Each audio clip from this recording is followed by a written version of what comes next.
Саламатсыздар ма, құрметті тыңдаушылар, ұстаздар және жас ұрпақ. Бүгінгі біздің Қара сөздер сөйлейді атты подкастымызға қош келдіңіздер. Бүгін бізде қонақта сыныбымыздың алғыр, зейінді, үздік оқушыларының бірі Гүлсезім. Сәлем Гүлсезім. Бүгінгі подкастқа қош келдің. Дайынсың ба бүгінгі подкастқа? Саламатсыз ба, апай? Мен дайынмын. Бүгін біз Абайдың 45-ші қара сөзін талқылаймыз. Бұл өзін өзі тану туралы. Абай өзінің 45-ші қара сөзінде не дейді? Абай өзінің 45-ші қара сөзінде адам өзін өзі танымай, адам бола алмайды.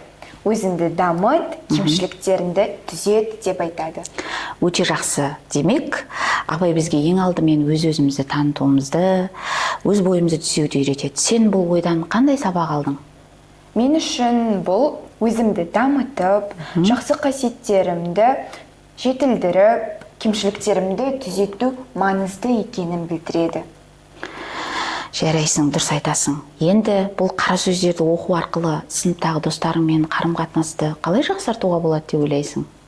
Біз бір-бірімізді түсінуді, көмектесуді және бір-бірімізге адал болуды үйренеміз. Сонымен бірге біз өзімізді де дамытамыз. Жарайсың. Енді осы ойды дамыту үшін ары қарай өзің қандай әдістерді қолданасың? Мысалы, мен күнделік жазамын. Күнделікті әрекеттерімді, өз ойымды, артықшылықтарымды, кемшіліктерімді жазып, оған анализ жасаймын. Бұл маған өзімді дамытуға үлкен көмек береді. Тамаша Гүлсезім. Енді бір креатив қосып көрейікші. Егер Абай біздің сыныпқа келіп, сенің бір кемшілігіңді түзетуге кеңес берсе, не істер едің? Қалай ойлайсың? Мен міндетті түрде оны мұқият тыңдап, оны тәжірибеде қолданар едім. Мысалы, сабақты кейінге қалдыру әдетімді өзгертуге, түзетуге тырысар едім.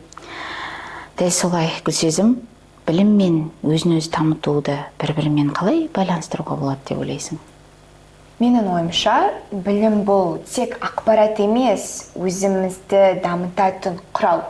Бірақ біз өз-өзімізді танымасақ, бұл білімді біз дұрыс қолдана алмаймыз.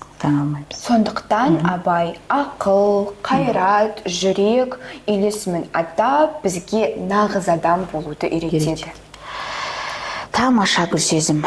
Осы қара сөздерді біз сабақта қолдансақ, өз бойымыздағы кемшіліктерді түзетуге және жақсы қасиеттерді дамытуға үйренер едік. Солай ма? Апай, дұрыс айтасыз. Мен де Абайдың идеяларын өмірде қолданамын. Тамаша сұхбат болды деп ойлаймын, қызықты сұхбат болды. Саған көп-көп рахмет, Гүлсезім. Сізге де көп-көп рахмет, апай. Жақсы, сау болыңыздар.